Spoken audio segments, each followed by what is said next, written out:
Hindi sila makikipagdebate. Ang gagawin nila, manggugulo lang. Pagkatapos, papatayin nila yung aking mic. Yun. Ito ayaw nila ng debate. Pagka meron ng sustansya ang sinasabi at talagang sasalungat na sa kanilang gusto, guguluhin nila tapos papatayan ng mic. Ito, nagwala na si Marcoleta. Pag-usapan natin. Punta rito, parte na po ng gusto kong gawin sapagkat hindi na ako masaya doon sa House of Representatives. Yun. Pagka nilalaban natin ang katwiran, pag sinasabihan natin sila kung ano yung tuntunin, kung ano yung dapat gawin para hindi nag-aaway-away, baligtad po yung nangyayari. Pag ako na nagsasalita, guguluhin nila ako, pagtutulong-tulungan nila ako, pati nga po yung hopya na kinakain ko, kukunin pa nila. Yun. Hindi, nakita naman natin yan, di ba? Parang mga bata, no? Oo, pagka nagsasalita si Marcoleta, actually, yung ginawa kay Marcoleta, ginawa din kay PRRD. Pag may sense na yung sinasabi, talagang ginugulo. Ito pa lang kay Marcoleta, umabot pa doon sa agawan ng hopya, matindi. Parang bata parang bata kayo dyan, Quadcom. Ha? Ayaw nyo nang merong sense ang mga nagsasalita, ayaw nyo nang hindi papabor sa inyo.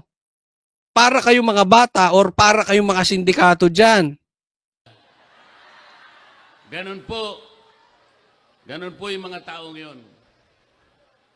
Nung isang araw po, nagsalita ako sa grupo ng mga hilot, yung mga kumadrona. Ayan, ito. Maganda tong kwento na ito. Oh. Nagsalita siya sa mga hilot, sa mga nagpapaanak. Mga ganito rin karami po, mas marami pa dito. Sabi ko sa kanila, magsusumbong din po ako sa inyo. Kasi napagalaman ko pagka ang isang bata ay napanganak dito sa mundo at ang nagpaluwal ay kumadrona o yung hilot, yung bata na yon matalino pala. Yun, totoo ba yan? O pag, ewan ko, hindi ko alam. Hindi ko masabi. Ha? May mga matatalino naman. But anyway, according to Marcoleta, pag pinanganak ng hilot, matalino. Oh. Alam nyo kung bakit? Bakit? Tingnan po ninyo yung mga kasama ko sa Quadcom. Ano? Napanganak lahat sila sa ospital. Ako napanganak ako, hilot po, dahil mahirap lang ang buhay ko. Alam mo, ang sinabi ni Marcoleta dyan, hindi lang niya dinerecho. Pero sinasabi niya dyan, kayo Quadcom, mga bobo kayo. Dahil anak kayo sa ospital. Hindi ko alam kung totoo. Pero ang importante rito, ano yung sense nung sinasabi niya? Ha? Tinatawag niya ng bobo itong mga taga-Quadcom. Ay, mag-iingat ka, Marcoleta. Lalo na dyan kay Barbers. Mr. Demanda pala yan, gagayahin si Trillanes. Ha? May napanood ako, hindi demanda raw yung mga vloggers. Oo, pati pag-iinitan ata kami. Oo, pati daw yung mga vloggers na naging journalist. Sino pa ba yun? Nako! Matindi!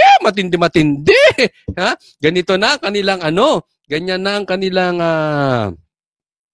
tama ka, Marcoleta. Bobo yung mga yan. Siya nagsabi, hindi ako, baka i-demanda mo ako, Barbers, ha? Siya nagsabi. Diba? Ano ba ibig sabihin niya nun? Di bobo yung mga anak sa ospital. Anak din naman ako sa ospital. Bobo tayo parehas. Napanganak sa ospital, tingnan nyo, pumurol ang mga ulo.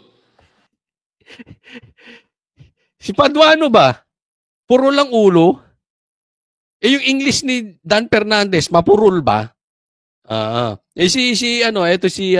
Si Abante. Sabi nila, magkaisa tayo. Gumawa sila ng manifesto. Kailangan kanya magkaisa tayo sa katapatan at paninindigan para alagaan natin ang ating bansa. Paanong pagkakaisa yon? Paanong magkakaisa ang isang bansa kapag ini-impeach mo ang Vice President? Hindi, bungol nga talaga yung mga yan. Saan ka nakakita ng isang presidente ang number one campaign niya ay pagkakaisa or unity? Tingnan mo ang nangyayari ngayon. Kung hindi ba naman walang weak ito si Marcos, hindi niya kayang panindigan. Hinayaan niyang nilapa nung pinsan niya yung kanyang vice president. Anong kabaklaan po yun? Bakit mo hinayaan yung babae? Yung babaeng vice president mo na ipinangakuan nyo ng unity. Anong klaseng presidente ito si Marcos? Hypocrisy. Nagpapanggap. Nagbabalat kayo. Ano po yung nagpapanggap sa Bisaya para ma-emphasis? Hipokrito. Ha? Ano yung sa Bisaya? Oh, yun. Translator ko ha?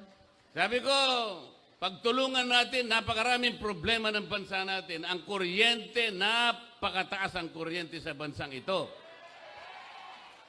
10 bills, power bills ang ipinail ko. Wala kahit isa ang dininig sa committee. Paano ba puro quadcom na lang? Lahat ng panahon, lahat ng atensyon binigay lahat sa quadcom. Yan ang problema. Yan ang sinasabi natin, di ba? Ang dami niyang final na batas. Hindi na asikaso. Bakit? Busy sila kakatira sa mga Duterte. Para itong mga chismosong, mga artista vlogger. Oo, ungkatin ang ungkatin. Sila lang iba. Yung artista vlogger, lahat ng artista. Etong Quadcom, wala Duterte lang. Ano nangyayari sa bansa natin? Yung nilagay ninyo para gumawa ng batas na makakatulong sa Pilipino, anong pinaggagawa? Ayuda rito, ayuda ron, ayuda doon. Birahin si Sara, birahin si PRRD, birahin ng Duterte, birahin lahat ng humarang sa kanila. Ngayon naman, anong binibira? Pagkatapos birahin si Pastor Kibuloy, vloggers naman. Ganyan po yan sila. Isusunod na po. Wala nang panahon para dinggin yung mga panukalang batas na makakabuti sa tao. Ano po ba ang layunin ng ating batas sa kuryente na ginawa 23 years ago? What is the objective of that law that was enacted in 2001 or 23 years ago? To ensure the delivery of quality and reliable and affordable rates of electricity in this country. So pag sinabi mong secure and reliable, walang brownout. Pag sinabi mong affordable, Mura. abot kaya. Alam mo, sa doon sa mga ano ha, ewan ko ngayon, pero yung huling pinanggalingan ko, Mindoro, grabe. May scheduled brownout 12 hours. Mahal na yung kuryente, puro pa brownout. Grabe, ganun katindi. Abot kaya. Sa Bisaya, barato. O yan, nakita nyo naman. Hindi mo alam yun, Senador Philip Salvador. Yun ang pangunahing layunin. Pero hanggang ngayon, after 23 years, abot kaya ang kuryente, abot langit. Tinanggal nila ako sa Committee on Energy. Pag sinasabi ko, walang hustisya ang ginagawa natin, you are not following the rule of law. Tinanggal nila ako sa Justice Committee. Kasi i-impeach nila yung Vice President. Para hindi na ako siguro makasali, tinanggal nila ako sa Justice Committee. Ang sabi ko sa kanila, yun ang akala nyo. Subok-subukan ninyo na i-impeach ang Vice President. Yun. I will suggest to her that she should engage me as her defense counsel. Yun. Magaling. Kasi malinaw. Ito po problema nila. Alam nyo na ang estilo nila eh. Alam mo kami mga vloggers, ramdam namin to. Kasi nga, si Banat Bay ang dami ng demanda. Ganun po nila sila pinapatahimik. No? Si Pastor Kibuloy, ginipit. Si Marcoleta, tinanggal sa committee. At ngayon, pinatawag pa yung mga vloggers na nandoon sa Zoom meeting ng NBI. Yan na po ang isusunod nila, kami mga vloggers. Kaya hopefully, nandiyan kayo sa likod namin at tulungan nyo kami. Pwede ba ako makahingi dito sa mga manonood natin na susuporta sa amin hanggang dulo? Dahil alam ko parating na mga demanda sa mga vloggers at talagang pag-iinitan at patatahimikin kami. So, sige nga, palagay mga fist bump doon sa mga susuporta sa mga vloggers na patatahimikin. Kasi, yan na po ang estilo nila. Yung nag-attend ng Zoom meeting, pinapatawag ng NBI. Si Barbers magdedemanda na sa mga vloggers. At pinag-uusapan na napapatawag sa Quadcom. No? Yan ang narinig ko kay Barbers. Yan na po ang galawan nila. Alam mo, hindi na po makatao. Hindi na po tayo parang demokrasya. Para tayong komunista na. Ang gusto nila, yung lagi lang nilang maririnig. Alam mo anong susunod dito? Paano halimbawa, yung Zoom meeting, nakipag-usap lang kay BP Sara, pinapatawag sa NBI. Halimbawa, makipagkita kami kay BP Sara. Kakasuhan nyo kami? Dahil pabor kami kay BP Sara? Lahat na lang ng kaibigan ng Duterte, kakasuhan nyo? Na-meet pa naman namin si BP Sara. Malay nyo, magkita kami ulit. Malay nyo, lagi namin nakakasama si PRRD. Di ba? Ganun na. Zoom meeting lang pinapatawag nyo. What's next? Palala po to ng palala. Because they are getting desperate. Dahil kahit parang droga yan eh. Yung una tikim lang. Pero habang tumatagal, tumataas ang dosage mo kasi yung dating tikim mo hindi na tumatama. Same thing dito.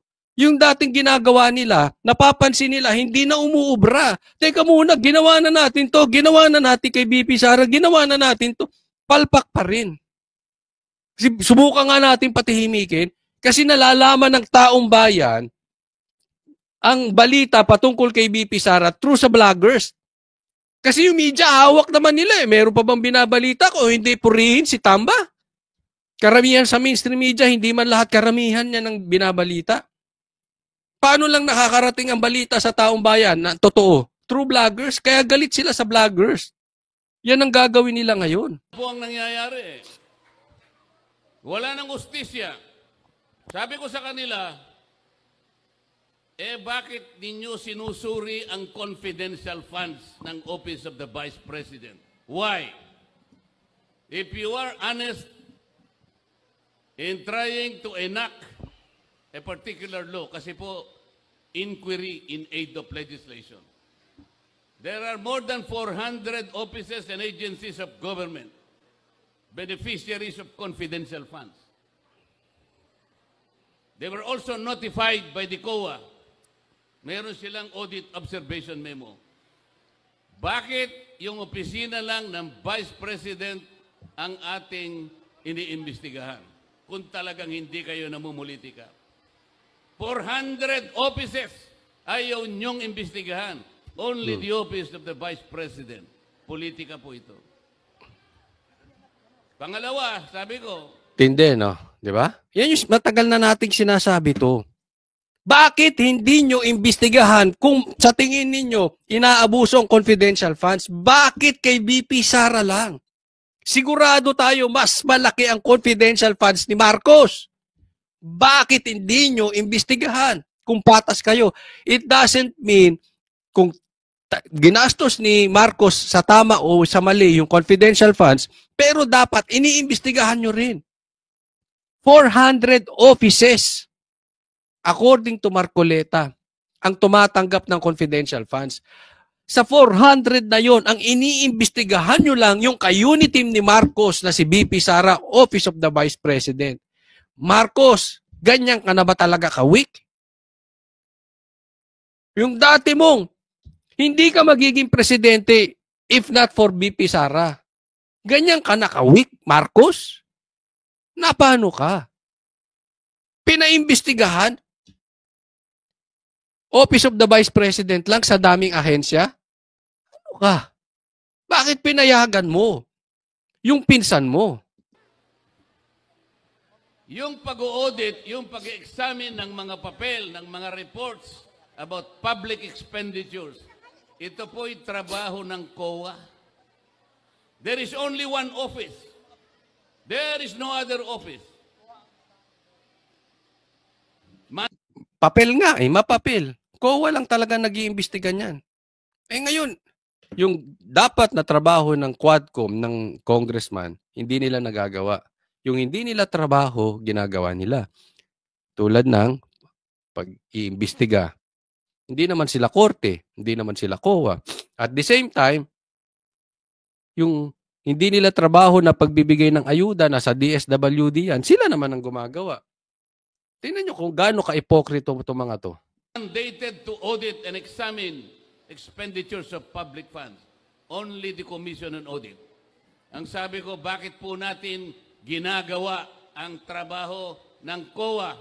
Kayo naman, Commission on Audit, bakit nyo sinurrender ang inyong tungkulin? Yun, isa pang question yun. Bakit nyo naman sinurrender ang tungkulin nyo, COA? Bakit naman nagpauto kayo dyan? Bakit naman kayo nagpapagamit dyan kay Martin, COA? Mayroon pong problema dito, sabi ko. Nilalabag natin ang saligang batas. What was delegated can no longer be delegated. Kaya lang po pag ako nagsasalita ng ganito, pinapaalala ko sa kanila, tinuturuan ko sila, ang pinasasagot nila sa akin, yung mga magugulo. Si Paduano. Nila ako. Di ba? Ginawa din niya kay PRRD eh. Pag nagsasalita ng tama, guguluhin. Sisigaw ng sisigaw. Si Paduano parang iniwan ng syota eh. Sigaw ng sigaw eh, di ba? Ganyan din ginawa kay Marco. Ganyan din kay PRRD. Kaya magpaliwanag ni Paduano ng malumanay. Ganyan po kadiktador yung mga yan. Hindi ko alam kung asa na ang demokrasya natin. Astang komunista yan eh. Diktador ang asta. Bakit mo papatayan ng mic? 'Di ba? May karapatan niyang congressman din 'yan. Ang gusto kasi nito mga ito, yung kung ano lang ang sabihin nila, umuo lang kayo ng umuo. Kaya nga sabi ko kay BP Sara, aminin niya na siya pumatay kay Jose Rizal para tapos ang issue. Kasi pagka kinontra mo sila, papatayan ka ng mic, guguluhin. Alam mo, yung pagpatay ng mic yan ang pananakot nila. Patayan. Maybe not literally, pero yan ang panakot nila, patayan. Patayan ng mic. It means, hindi lang dyan sa Quadcom, hindi lang dyan sa hearing, hindi lang dyan sa pagdinig, hindi lang dyan kay Marcoleta, pati yan sa mga vloggers. Papatayan namin kayo ng mic. Pansinin nyo, tingnan nyo anong nangyari sa Facebook. Ang dami naka-shadow ban. Ako naka-shadow ban, hindi na ako nag-ano doon. Hindi na ako nagla-live doon. Hindi na ako bihirang-bihira na ako. Dati consistent ako ron. Bakit? Naka-shadow ban. Kung gaano ang putok ng YouTube ko, Facebook ko hindi na gumalaw. Papatayan kanila ng mic. Patayan ang habol nila. Didemanda ka, tatakutin ka ng demanda, sasabihin nila magdidemanda kami, etc. etc.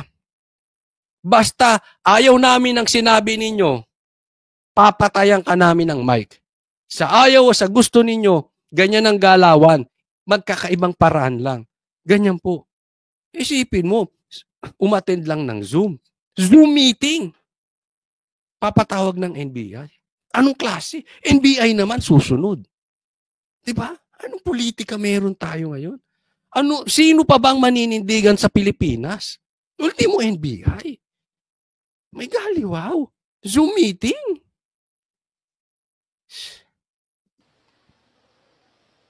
Papatayin nila. Ganito po ang nangyayari sa ating bansa. Sa ngayon po, nakakaawa ang kalagayan ng ating bansa. Napakamahal po ng kuryente, napakamahal ng presyo ng bilihin, napakamahal pa rin ng tubig. Ganyan po. walang tumitingin dyan. Ang gusto lamang nilang gawin, mag-hearing ng mag-hearing sa Quadcom. Ang Quadcom, wala silang ibang subject matter. Kundi Duterte. Duterte. I-prosecute ang dating Pangulo ng Republika ng Pilipinas. Yan ang kanilang ano. Naka- Parang binoto ba natin ang congressman? Kayo dyan sa distrito, binoto nyo ba yung mga congressman nyo para habulin ng mga Duterte para ma-insecure na... Ay, asar ako talaga sa taong insecure. Alam mo, pag may taong kasama kayong insecure, iwanan nyo na. Wala kayong gagawing mabuti dyan. Lahat ng gagawin nyo masama. Bakit? Insecure eh. Nakakahiya po ang kanilang ginagawa. Kaya sabi ng mga kasama ko, total, magulo na kayo dyan. Lumipat ka na lang sa Senado. Pumunta ka sa Barangay Taloma proper. Magpatulong kayong dalawa ni Philip Salvador. Nako! Ako sa magtatanong, anong take mo kay Philip Salvador? Iniisip ko pa. I'll just be honest, iniisip ko pa. Sa totoo, ayoko siya maging senador. Pero, sa isang banda, parang gusto kong bigyan ng pagkakataon. Kesa naman iboboto ko yung mga kontra Duterte na wala nang nagagawa sa bayan, pabigat pa.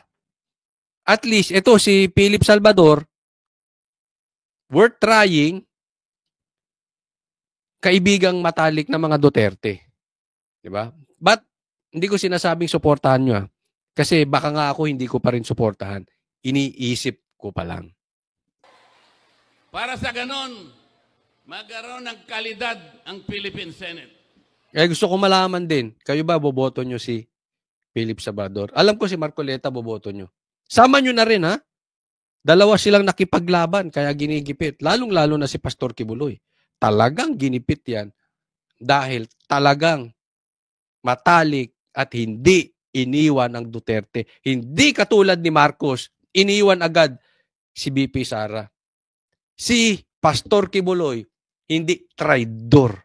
Hanggang ngayon, nasa tabi ni PRRD. Sa katunayan, nung binira ang SMNI, anong ginawa ni Pastor Kibuloy? Nanahimik ba siya? Hindi. Lalo niya pang nilabas sa gikan sa masa si PRRD, naalala nyo? Kaya tuloy siya pinag-initan. Pero ibig sabihin, may tayo yung tao. Hindi nang iiwan ng kaibigan. Tingnan po nyo ang Senado ngayon. Tingnan nyo ang Senado ngayon. Kumbaga sa niluto, hindi mo malaman kung anong klaseng luto. Kilala nyo naman kung pabalik-balik na lang sila dyan. Kayo rin naman kasi yung may kasalanan eh. Paulit-ulit. Pabalik-balik. Pagkatapos ganito pa rin ang kalagayan ng ating bansa. Mahirap pa rin ang ating bansa. Merong isang matanda na nagsalita. Isa siyang scientist. Insanity, sabi niya. Sa Tagalog, kabaliwan. Ano po yung insanity sa Bisaya? Buang. Buang. Sino? Si Marcos ba yan? Si Martin? Insanity is doing something over and over and over again. Yes. But expecting different results. Yes, ibig sabihin. boto na Parehas kayo ng parehas. Boto kayo ng boto ng trapo. Tapos, kayo rin na magrereklamo sa dulo. Alam nyo na nga magnanakaw. Alam nyo na nga diktador. At higit sa lahat, yan ang chichikin nyo sa isang tao. Magnanakaw ba? Diktador ba? At higit sa lahat, adik ba? Pag kaya, wag nyo na iboto. Ay ng boto sa kanila. Ganun pa rin. Hindi tayo makakakuha ng resultang mabuti para sa ating bansa. Bakit hindi natin testingin si Philip Salvador? Pwede. Ewan ko. Hindi ko pa sure. Sama nyo kami doon. Pero nasa sa inyo yan. Kung iboboto nyo si Philip Salvador, go ahead. Kung hindi, go ahead din. Walang pilitan sa channel ni Coach Oli. Sinasabi ko lang yung aking side. Kahit hindi mo malaman kung anong klaseng niluto ang Philippine Senate, Sabi nila sa akin, paano, isasama mo ako dyan? Hindi pala magkakapareho yung sahog, hindi magkakasama yung sangkap.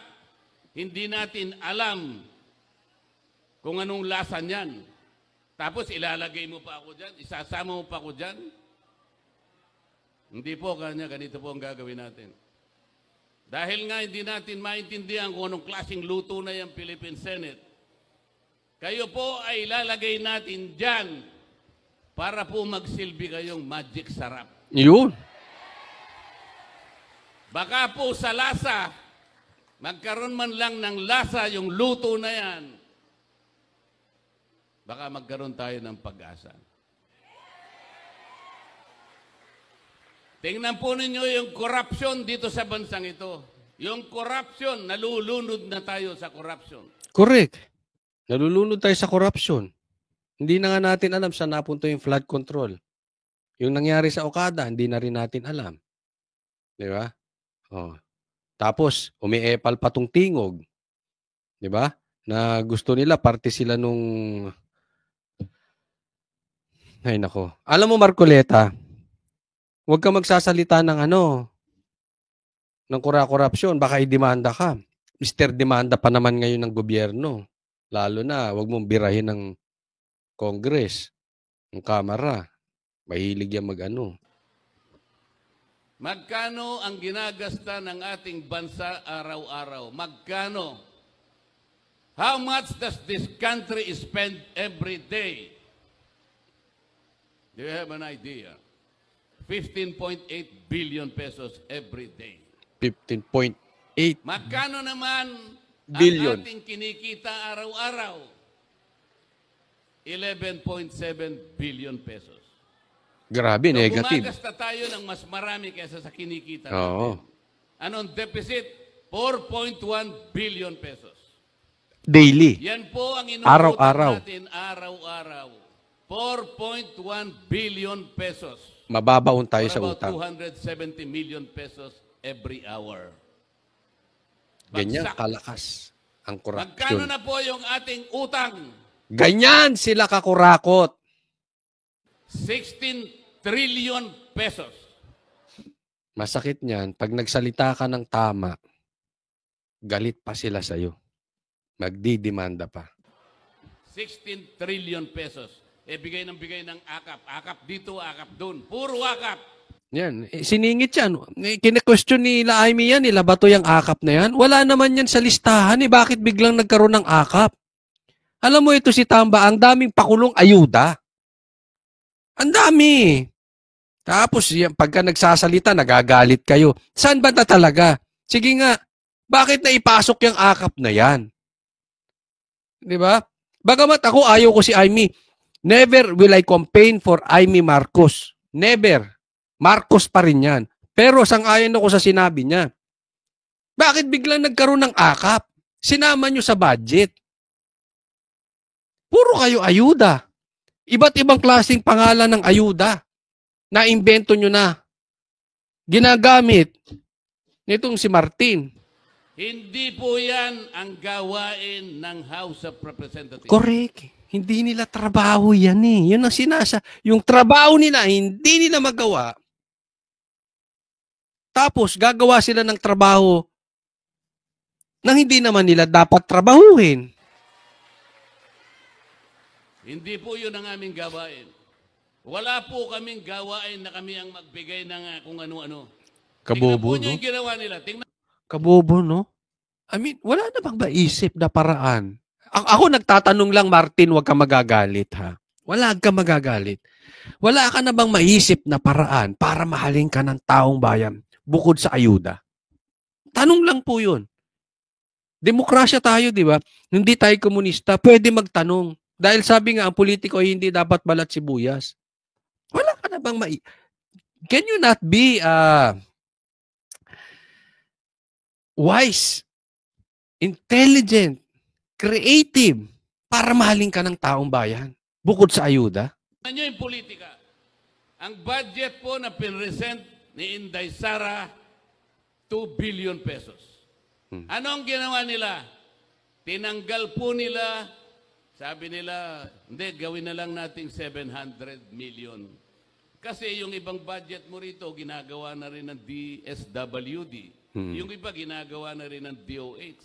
Yung iba, ginagawa na rin ng CHED. Ibig sabihin, yung ginagawa daw ni BP Sara, ginagawa na naman ng iba. Redundant ang tawag. Kaya binawasan nila yung kay BP Sara. Di ba? So, para walang duplication, tanggalin na natin yan. 700 na lang ang budget mo, Madam Vice President. Pero tingnan mo, sila nang namimigay sa binibigay ng DSWD. Akap dito, akap doon, puro akap. Diba? Kita nyo pagka-ipokrito? Binawasan nila budget ni BP Sara kasi ginagawa na ng iba. Tapos sila, namimigay ng hindi naman nila trabaho. Diba? So nagdodoble-doble lang. Diba ka-ipokritohan yun? Iimbestigahan nila ng confidential funds si BP Sara. Kayo ba maayos ang confidential funds nyo? Sabi ko nga, di nyo nga matapik yung confidential funds si Marcos. Ba't ang taas eh? Di ba ka-ipokritohan? Puro akap. Kunin nyo yung pera. Hindi kanila yon. Pera ng gobyerno. Walang mangyayari po pagka ganito ang gagawin natin. Pag nagbigay ka lang puro ayuda, puro subsidy, hindi po lalakas ang ating ekonomiya. Ang mangyayari po niyan, pagkakuha ng pera, pupunta po sa mall. Correct. Wala na. Wala na. Walang production na katapat. Hindi nagkikreate ng trabaho. Hindi manufacturing. Puro bigay. Natuto tayo mamalimos. Ito naman si Tamba, ginagamit. Kailangan po umandar ang manufacturing para tumaas ang ekonomiya. Maraming trabaho ma-generate, maraming produkto ang makukuha, bababa ang presyo ng pagkain. Yun po ang dapat natin gawin. Ang pinaka-problema ng Kongreso ngayon, yun pong oversight function, wala na pong nagbabantay. Marami pong batas na magaganda. Pero wala na pong nagbabantay sa pagpapatupad ng mga yan. Yun ang problema. Kasi bakit? Hawak na ni Martin sa liig itong mga to. Tapos yung papatahimikin. Katulad nila Marcoleta. Di ba? Katulad ng Duterte Youth. Di ba? Patatahimikin. Katulad po ng sinabi ko sa kuryente. 23 years ago, dapat mababa ang kuryente. After 23 years, mataas pa rin ang kuryente. Tingnan po nyo yung mga barangay. Ilan ang barangay sa buong Pilipinas? Ilang bilang po? 42,000 barangays in this country. Ilang porsyento po ng 42,000 barangays ang nakatitindig sa sariling paa? How many percent are self-reliant? 2%. Paano? Sinanay tayo ng umasa sa ayuda. Asa tayo. Ito na po yung natin, kaya tayo maging mapagmatsyag. At sabi ko nga, ito mga darating na araw, napakaganda nito dahil abangan natin kung ano ang magiging excuse ni BBM, ni Martin at ng Quadcom kung sakaling hindi nila matutuloy itong impeachment. Gaya na sabi ko, sa tingin ko, ang gagawin nilang palusot, kulang na sa oras.